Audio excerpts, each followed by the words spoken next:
Can we pre-approve this, Brian, before you put it up? So anyway, I'm sure we'll cover a lot of things that'll probably irritate people, and some guys will agree with. Because anytime you talk about this, there's like these far opposing sides of the fence, and there's some middle of the road. So I just can't buy into the whole face paint thing. That's So like special ops. You put it on, you just feel. But then you got to wash your face. And then when it came to the shot, it's like, oh my God, Autopilot. there's the shot. Autopilot, save me, right? Bung, and off the arrow would go. And I answered him, but I'm asking you I that want to hear question. your answer. No, I want to hear your answer. This is Joe Rogan, and you're listening to the Gritty Bowman. All right, folks, welcome to the Gritty Bowman Podcast. I'm your closet host, Aaron Snyder. I'm here with the primary host, Brian Call. We just got back from Alabama, where we had two things, fun and unhealthy food. Right. Well, unhealthy is a strong word. Oh, it was unhealthy. It was good. No doubt about that. A lot of sugar, carbohydrates. I have type 2 diabetes now. It was Southern hospitality at its finest. You got to admit, it was Southern food, and it was good. It was very, very good. But we did manage. I shot some whitetail. I shot does. You shot a buck. Yep. We already did a podcast on this with the guys from the show that people will have heard by now. But today we're going to kind of we never got around to finalizing doing more shows like we said we were going to do. I was tired a lot. Well, you were tired too, I guess. I was. That's my fault, yeah. I was tired because I was out shooting bucks while Aaron did not. I know. But you know what? It really tired him out was the mental strain of shooting a subpar-sized buck. Oh, Lord. We got a little competition going just for fun. The most valuable hunter award. Yeah. I think I edged you out. Yeah, no, I would say, although redoing it again, I would have crushed you. Well, I can't say that because you did have a lot of does. I passed a lot of does. And see, I had doe. I had good opportunities at does that either came in at the end of the sit, or at last light where there was nothing else. So I didn't jeopardize a buck. But I will say, I did pass up probably 4 deer, 3 that were bigger than yours. And I'm looking back now, I was ready to shoot that. If Brian would have given me the red light or green light on the forked horn, I would have Brian Broderick. Yeah, Brian Broderick. That last morning, that forked horn with the wind in his face walked under us. I'm like, can I kill it? And he's looking at me. He's like, no. I'm like, are you sure? Did a lap, came back around, and he was like, that thing better not walk under you again. I don't know if I can hold you back because I was like 5 points. Plus 4 more, I would blow by you. But no, it was all in good fun. Basically, what did you think about hunting whitetails in Alabama? It was cool. It was good. I liked it better than hunting them in Texas. For one, the only other reason, I've never done it in Texas. Well, and when I say that, I've only hunted one part of Texas, so I can't say all of Texas. So no one of you Texans, I know how defensive y'all get about bigger and better in Texas. But it was cool because it was very well managed, very well maintained. He didn't do anything stupid. He didn't make, we drove out in the stereotypical bad boy buggy, but he in and out in the one path. He was very organized with how everything was set up. But not only that, there was deer everywhere. Lots of deer. And I like sitting on the field of dreams at night because I like the idea that I can see. It reminds me, I'm up in the high country. I can see down the fairway. I can pick my lie. Felt like we were on a golf course. Oh yeah, it was crazy. My impressions with Alabama was just I've hunted tree stands and this kind of strategy on blacktail. Yeah, a bunch. Yeah. A lot. And so here we are with this other location, similar strategies, but just a different animal, right? And I kind of expected them to be still quite similar. Yeah. But I found they're really different. And maybe it's whitetail in Alabama that's different than whitetail in other places in the U.S. These ones are pretty twitchy. I know that. You've hunted a whitetail all over. So how did these Alabama whitetail compare to all the other whitetail you've hunted? They were just more skittish. And I'm not a professional whitetail hunter by any means, but I've hunted a good bit of whitetail. And all of them that have been heavily hunted look up, but what is amazing to me is, giving an example, the second doe I shot was 28 yards, aimed above her, basically at the bottom of her heart, 30-yard pin, bottom of her heart. No idea we were there. Wasn't like she was looking up, right? She fed from 200 yards down the fairway. And then I shot her, and I shot her in the spine. She dropped 18, 20 inches. No idea. Now, is that big of a deal? No, but when you watched her approach the whole way, twitching, looking around like there's a predator coming. Well, and then the bucks, the bucks were worse. They were crazy. And they were dumber now because they're in the rut. Dude, I agree. So for people who missed the other podcast, we were hunting whitetails in Alabama basically the first week of February. Yeah. And it's prime rut time. Well, it was also the fact that it is February in prime rut should be mentioned. It's insane because how cool is that?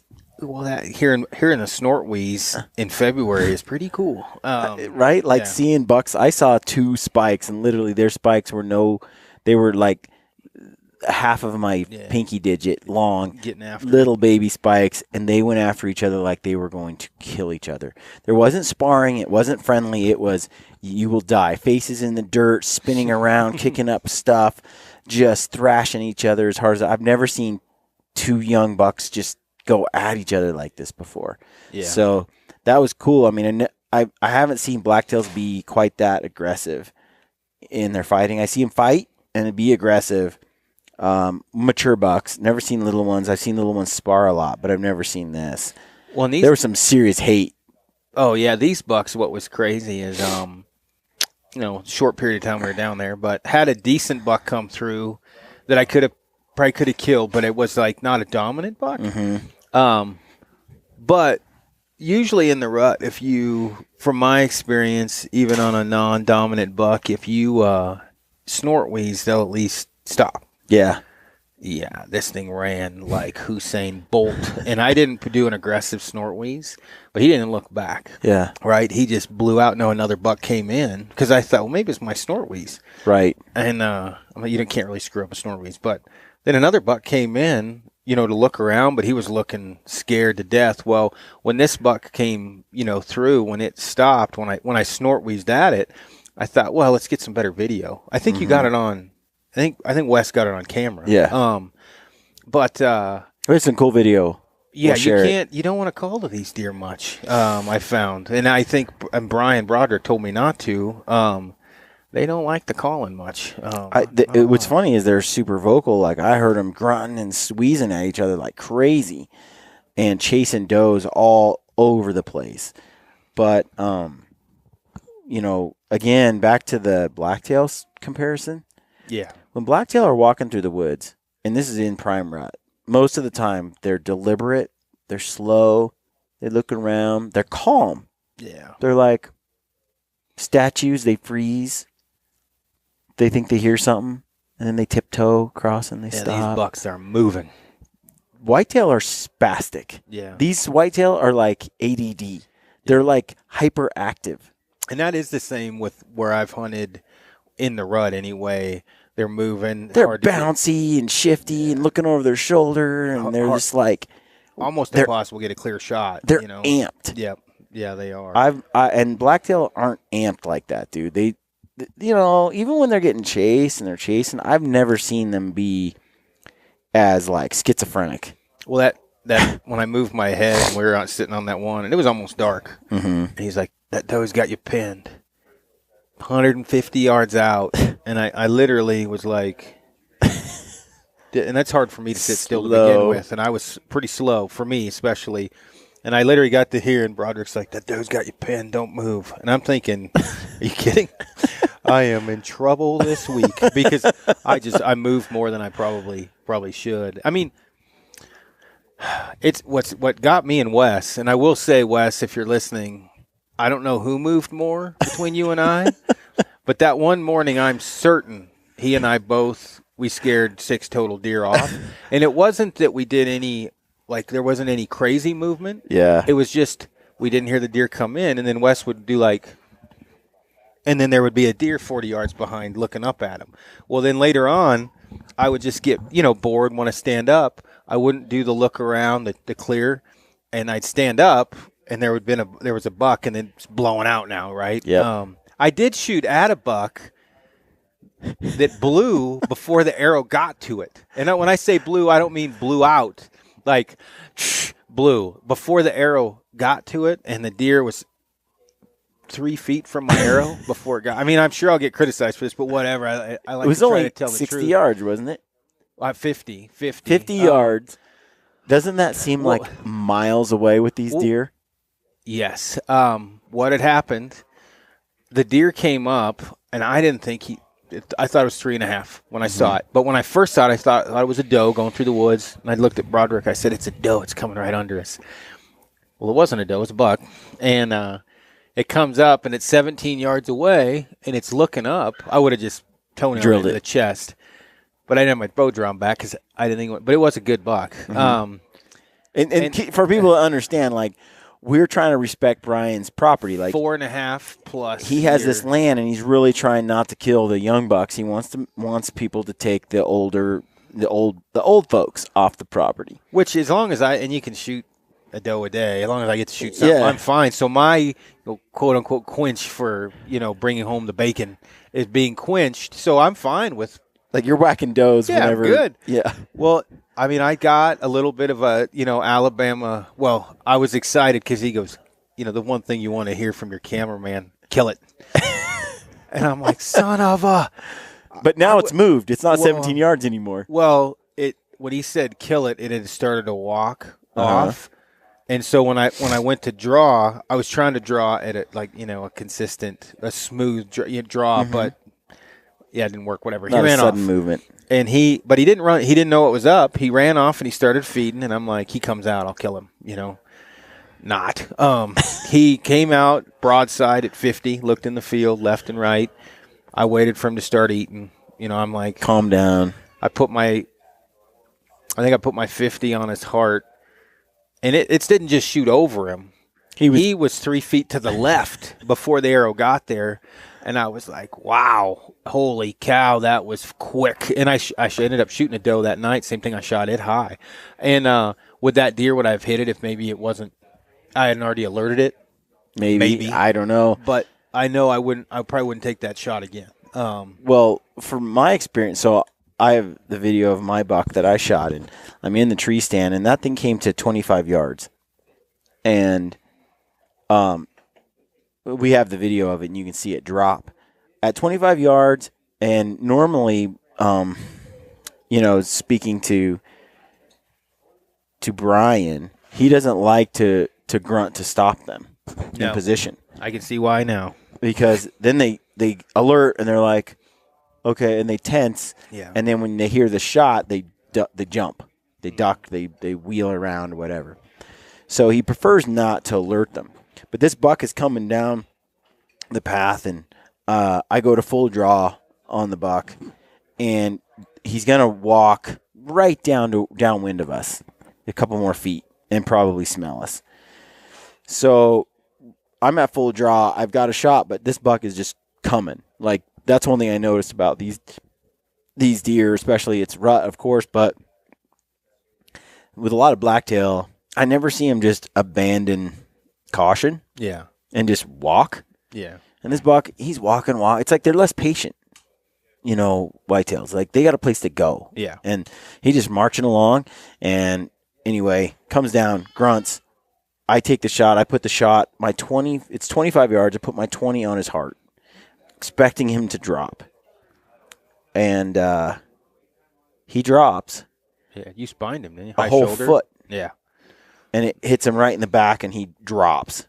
And that broadhead, by the way, which we were using grave diggers, that broadhead has been, I mean, you tell folks in a minute, but from my experience, really, really impressed with that broadhead. We saw the exit hole on that one I shot. Dude, it's like the wide as my hand. Yeah, it was as Wider. wide as your hand and as long as your hand. Yep. Almost 6.5 inches, 6.5 by 4, about the hole. It looked like a gunshot. When I hit this buck, I hit his femoral because he was just gushing blood.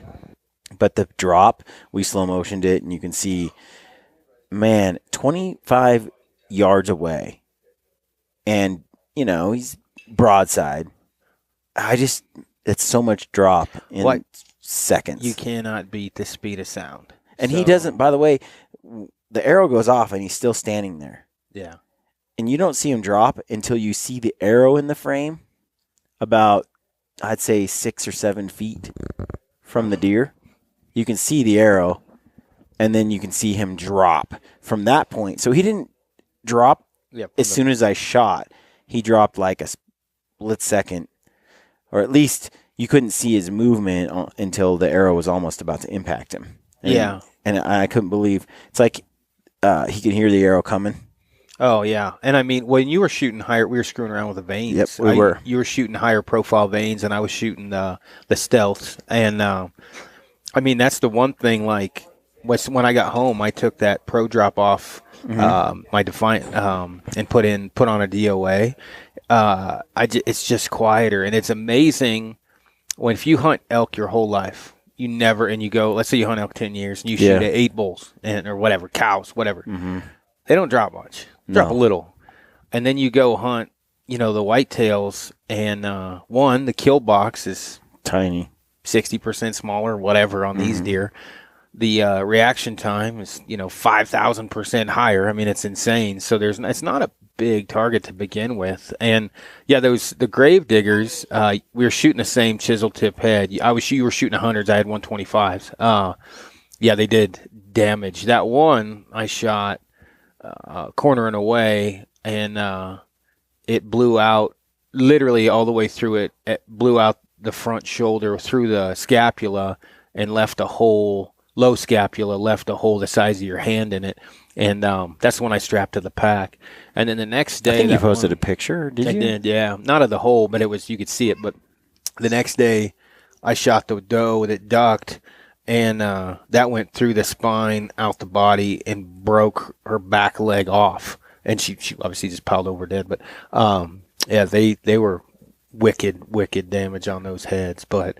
That was cool. I'm excited about going back down. They flew really good, too. The only thing I would say if I was going to do anything different, I would probably bring an easy hang bow arm rather than hooking it into the tree stand, just for the simple fact I've gotten used to that, and it's a big deal for me just for how I've the amount of whitetails I've hunted. I've just gotten so used to that bow being off that easy hanger where I was hooking it in the platform, which a lot of guys prefer. The other thing too, I would probably do different, is I would stay longer because it was really fun. Me Those too. are the two things I'd change. I would like to stay longer because it was just a matter of time before a booner came walking by, or Pope and Young buck, just a beautiful buck came by. They're all over out there, but just need a little more time. We got spiked with some seriously hot weather, and that sort of that completely changed their movement pattern, something that Brian hadn't really anticipated or seen before. It was real uncharacteristic. It was like 70 degrees. It's always a learning aspect from the Kafaru side of things for me too. Brian and I think, are going to be working on a pack soon that he wants for packing a tree stand, a specific system. So pumped about that. Yeah, and we can do it because no one's ever done it before. What he wants. And what I was thinking about with that was the other thing that I would do different is I would like to do a climbing stand. Mm-hmm. I would like to, because there were areas where it was like, well, if we set up right there, like 50 yards over, that's where all the busyness is. And that's what Brian and I did the last day. We did bring in climbers. Well, that's what happens when I shot my buck. Yeah. Where he had the long standing stand versus where we put it. We had the lock on, yeah. He had the lock on or hang on. Yeah, I know, depending upon what part of the world you're from. Yeah. So it was already set up. Yeah. Well, we went, Brian didn't want to put a stand up in some of those locations right on top of maybe a trail or a feeding area. Where there's high deer activity. Yeah. Because he didn't know, because sometimes the wind is different, so you want to set up your stand, 50 yards on the other side because you're setting these stands up right on the edge of these deer and their movement. Yeah. And it's critical, like if you're depending on which way the wind is blowing. If they're going to come out into this field and they tend to come through this section, you want to be on the right-hand side, the east side of the field. But if the wind's blowing the other way, then you want to be on the west side of the field. Which happened every day we were out there. And so if you hang a stand 2 weeks ahead of time, you don't know what the wind is doing on that particular day. Well, and it made perfect sense. And you only know what you know, right? I mean, I've used a climber a ton. I had a lone wolf sit and climb forever. But just because you think you're doing something right doesn't mean you are, or well. Yeah. And so Brian was like, I need this, and this is why. And I'm watching him. I brought it up this morning here at Cafaro, and they're like, well, don't you just drive around in a four-wheeler? And, I'm like, well, you drive to a point, and then you have to, hike whatever. It's not that far, whatever, 300 to 800 yards. But when you do that every day, twice a day for the entire week, or multiple times, if you're setting the stands for guys, it becomes a pain. And then the other thing, too, is like, well, I'm not going to give away anything else because next thing you know, I'll see the copycat company coming out with one. But I'm excited about working with Brian on that because it's if we just made a whitetail hunting pack, I don't know that we'd sell very many. Right. You can use any pack to use but with this, it is very conducive to what we specialize in. And I like that. And I mean, if it helps hunters, like if we're not just building it to build it, right? It's a help with this, which this would be. Hunters highly value the product. Yeah, it's a huge thing. And I mean, for this is something after hunting with Brian, I've got 2 tree stands in my hand, carrying them out. My hands are going numb, bow strapped to my pack. I'm like, okay, this sucks. Yeah. Where now I'm like, oh yeah, I see the science in it. Yeah. It well, I'm thinking about where I hunt blacktails in 2 or 3 places I hunt blacktails and how I use lone wolf climbing sticks and I hang the stand. Yeah. And then, but I've never used a climber before. And a lot of times because the trees in Oregon aren't conducive to a climber because they're like freaky and there's a million branches on them, right? You don't just have this tall, skinny tree. You can just climb straight up. Yeah. With the climber, which you need to have no branches, Well, and that was other things he brought up, talking about screw and tree steps, sticks, which we started picking it apart this morning on, what we would do. And so, my thing was, are people going to pay $450 to $600 for a backpack to hold the climber? And he laughed and he goes, well, that climber's $400. Why wouldn't they? And I was like, yeah, you got a point, And he was like, if a guy just needs a backpack to go and climb into a tree, no. But if a guy is setting, like, let's say, he brought up like pre-setting up stands in the spring, cutting out lanes. He's like, this is perfect for that. You've got everything you need, or in the case of like with what we did, throw the pack in the back with the climber in there. Once we learned that area, which we didn't learn it, but we learned it better. Yeah. I would know sitting in one stand every other day and knowing where those deer were crossing. Yeah, I would just move locations. Completely. Or in the Field of Dreams, Dude. if the wind's altered that night, you just move down, and it's easier. There are so many places that made you more mobile where I'm like, gosh, I would have, had I used a climber like this, which only took me a few seconds to get up the tree, like a minute or two, like a couple minutes. Like literally I strapped it on and I'm boom, boom, boom. I'm up the tree like 25 feet. Yeah, we went way higher in the climbers than we did those lock-ons. Yeah, that was the other thing is it's like, well, you just go a little higher because you can. Yeah. But I found that I'm thinking back to my spots up there in Oregon, how beneficial that climber would have been because I could have got down in the afternoon after seeing some buck movement and feeling the wind and moved to another spot and just climbed up that tree and really left very little impact on the area. There's no stand, there's no ladder, there's no screw ends, there's not a lot of racket. You just kind of sneak over there and it sounds like a squirrel going up and down the tree. Yeah. It's not like any major noise. And we had walked in, barely got up the tree, and we were still monkeying around, and deer were just coming in after we spooked them out. Yeah. They wanted in this area. They wanted in there. But no, dude, I found that I'm really excited about the climber. Get my hands on a climber for some of these places. And if I had a pack if I had a way to it's like to get in some remote places Yeah. with that'd be really nice. The thing, like if I used it this year where we hunted elk, let's say we packed those in. How much do they weigh? Those 16 climbers, pounds? 18 to 24, depending upon, what it is. Still But pretty heavy. I would have just used this pack. I would just use the pack we're talking about.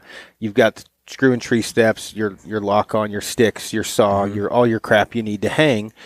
Have my day lunch in there and pack that thing in and got some areas ready. But I would have left the stand in where we were, Right. a climber. Because, honestly, I would have, like when we were hunting, you remember where that one area was where those bulls were coming up.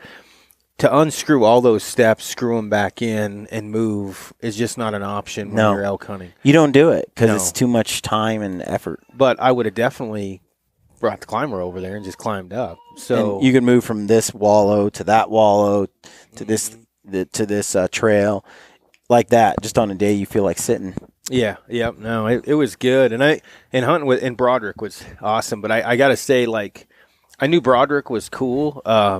I was not totally prepared for the great Baker Levitt. Baker works for Black Rock Rifle Coffee, Kill Cliff, and some other stuff.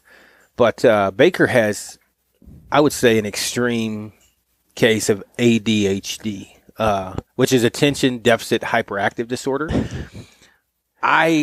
He just says he's funny. Now, I can see how he could irritate people, but he's my kind of people. I thought he was awesome. But he was talking about Pandora's Box or Pan's Labyrinth, and he's like, that one thing, and it's got eyeballs in its hand. He's like, you know what you do with an animal like that? You know how you kill it, right? And we're eating dinner. Like, he's serious. I'm like, how? He's like, you burn it. You burn it. Yeah. He's like, that's how you kill something like that. And but yeah, he was a nut, but he's super, super good dude. He was funny. That was fun. I just got to say that that we got spotted in the tree so many times. It's just a different animal, man. Because I will say this, blacktail, I almost never get caught. Yeah, they don't look up very much. No. And when I got spotted, it was the last day actually. Yeah. This Spotted by a spike. 65 yards out, and this spike comes walking out, and I'm up against the tree, and my head is back, and I'm like, I am one with the tree. Yeah. And that spike's walking along, and he just looks up there, and he takes a double take, and he pins me, and he walks up there, and he just will not stop staring at me. I'm telling you, it's because you didn't have camo face paint on. Dude, that's the only explanation, right? Like, think about the it when- only thing is like sometimes I'll wear my hat down, or I'd have my Fanatic hoodie, like face thing up covering. Yep. But a lot of them looked me in the face and didn't spot me. Yeah. Throughout the week. Yeah. But it only takes once or twice for them to see your face and then to recognize it as a face. And that thing, there's no question, it's on my face. Yeah. Now that's why I wear camo face paint. I mean, Broderick was giving me crap about it, but I need all the help I can get as much as I move around in the tree stand. They definitely. I mean, there was a couple different things that, like, we could whisper back and forth, and the sound didn't carry; they couldn't hear. I was very surprised at how much we could talk. But there was other things that you could not do. Movement being the main one, but also certain noises. Like I ticked my tree stand with my cam, and they picked that up. Giant clumps of mud calling off my boots. They didn't look at that at all. Yeah, I noticed that too. Like, there was a couple times where every move I made, it sounded like dirt was just raining down. They never lift up their head. Yeah. And I asked Broderick about that, and he's like, yeah, dude, it just sounds like a squirrel dropping stuff. Yeah, and I get like that metal tick. I mean, obviously common sense. Immediately I'm like, well, that's a human sound, and the other one's but still you'd think they'd look. Yeah. And they didn't look over. And then again, I mean, we were talking like this. Yeah. And then we had deer Right 30 yards underneath from us. us Yeah. and didn't care. But I will say I saw 3 or 4 tanks when I was down there, all on the move and moving fast, not away from us, on a doe, whatever, and chasing after does or whatever the case may be. And the thing, I mean, yeah, like you said, matter of time. Eventually, you would have had one come in front of you. We had plenty of bucks come in front of us. Yeah. I specifically I had a pile of little little bucks come in front of me. I think you saw in that one Yeah, video. I yeah. had several, but the thing is I'm really trying to be as cognizant as I could of not shooting something 3.5 or younger. Now, Which there are some pretty 3-year-olds bucks that one out that there. he said kill it. Like when it walked up, I was like, if Brian was not in the tree with me, I would probably shoot that. So then when he said kill it, I was like, but it was like 115 ish. Yeah, I don't know, whatever yeah. it was, 115, 120 inch 8-point. But he's like, brother, when it's on film, that adds 10, 15 inches, and it would have been in your face because it was the tree stands were set up on a hill. And, my tree is here, and that deer's walking straight up, and it's 17 yards from my tree, and it's looking up. So basically, its entire chest, like if it was flat ground, I wouldn't have had as much exposed. Right. But he's basically looking around. He knows something's going on, but he can't pick it out. Yeah. He stood there for like 20 seconds. Yeah. And that's what finally, at the end of it, Broderick was like thinking probably he was going to wait. Because I was knocked on, and I was locked up. So close. But I didn't. But me being an idiot, I watched him come from 100 yards out. Well, farther than that, I should have just been at full draw just in case, but I wasn't. You don't know. And that's the thing is Wes, bless his heart. Wes passed up a tank. Wesley Smith, he came to help film. And so after I shot a buck, I was like, okay, there's another day left, an evening and a morning. I was like, let's let Wes get out there and shoot a doe, and but he had the green light to shoot a buck as long as it was just a good buck, a great buck, a big mature buck. So that night, Wes has one of the bigger bucks, approaching 140 inch whitetail, comes in, I think it's 20 yards. It was close for like 20 minutes. And Wes doesn't shoot it because he's not sure if it's big enough. And Broderick's trying to get me a buck. And that night we saw like 2 deer. Yeah. And you guys had bucks all over you. Oh, that night I saw, what did I say, 6, 7 bucks that were like 3-4 year old bucks. Yep. I showed you the picture of that one. I showed it to Broderick too. He's like, it's going to be a nice deer next year. Yeah. A really nice deer. But man, I just think that it's a super neat place to hunt.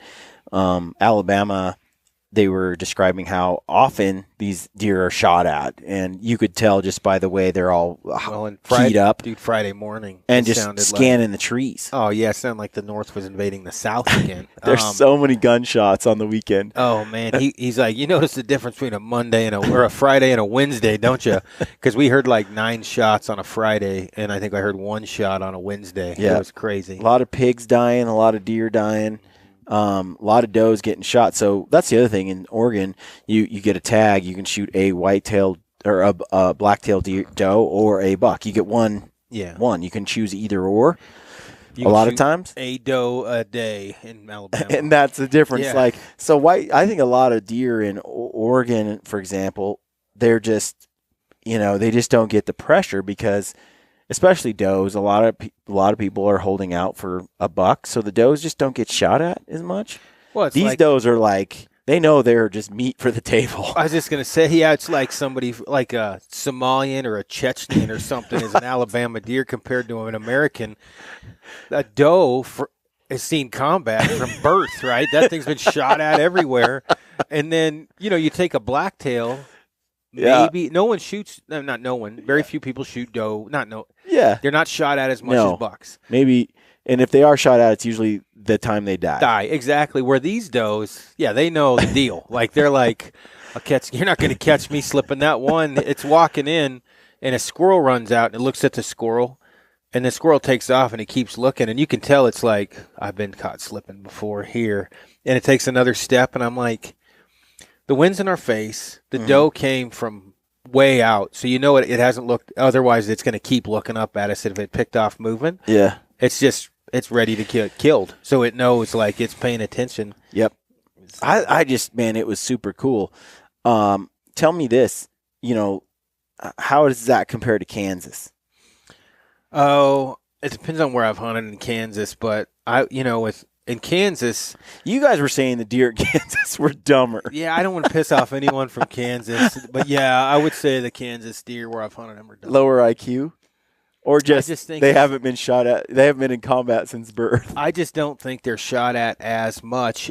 I would say, and this is completely my own opinion and a guess, in Kansas, people don't hunt does as much as Alabama. This is from just talking to people. Alabama, if it's brown, it's down. Kansas, there's pigs a lot more pigs in Alabama than Kansas, too. Kansas is known worldwide as a trophy hunting giant whitetail mecca, right? Right. Alabama is definitely not known for that. So I think when you're trophy hunting something, you're not shooting very much. And so those big bucks, as they get older and older, they're not learning as much as a buck that's hearing gunshots 24/7. Now, people can get on here and say I'm wrong. I'm just saying from my limited experience. Yeah. Which I've hunted whitetails 6 times in Kansas, not a ton.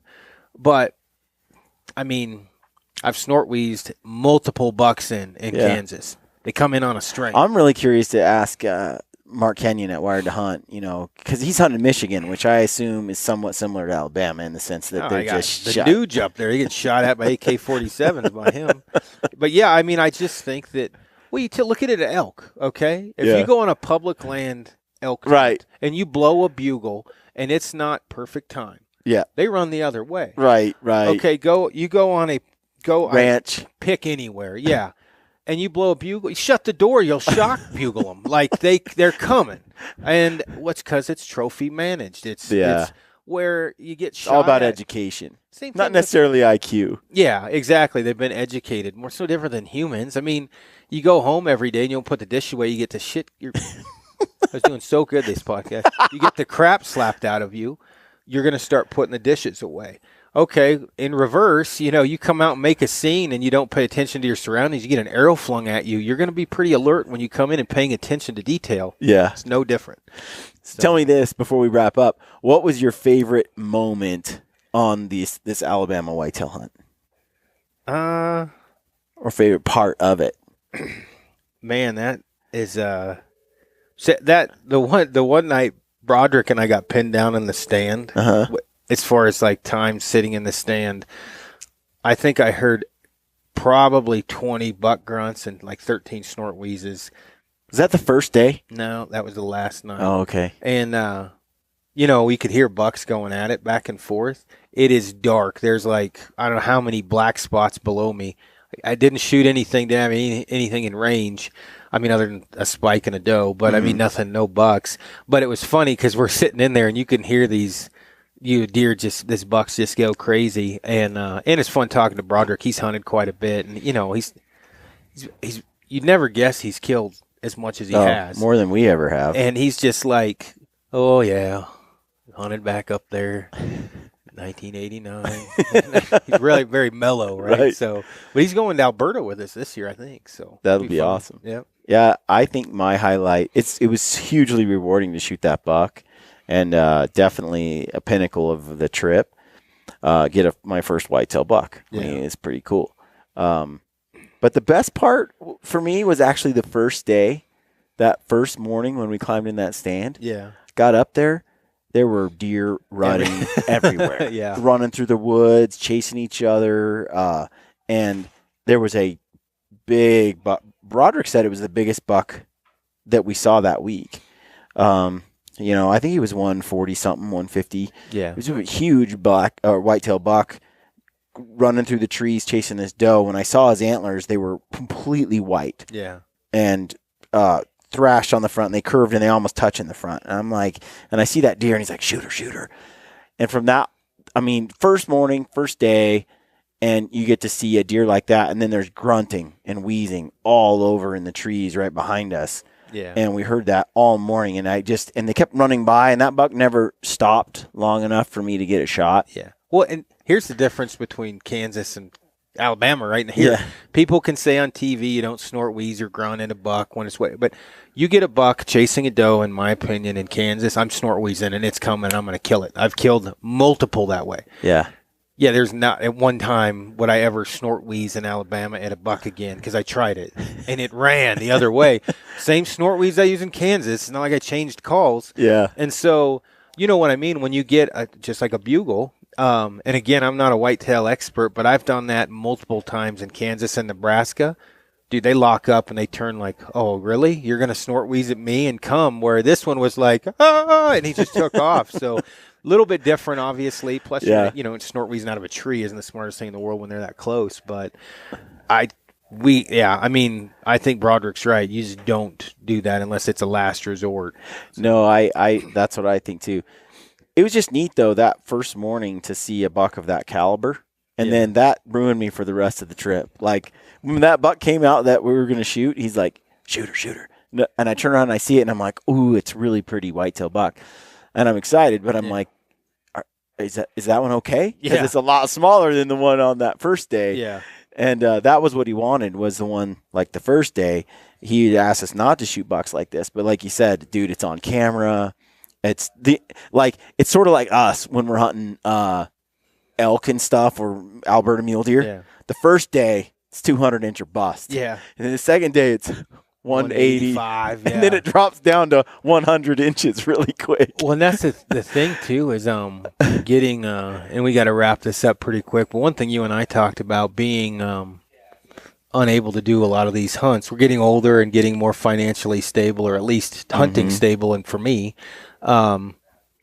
it's not the last time you're going to get to go. Where any hunt I'd ever been on before, I got once and that was it. And, taking home, obviously, bring the meat home, and you want the experience. And goal-oriented guy, I want to kill an animal. Which we got a lot of meat coming from Alabama. Yeah, and so, but now, I didn't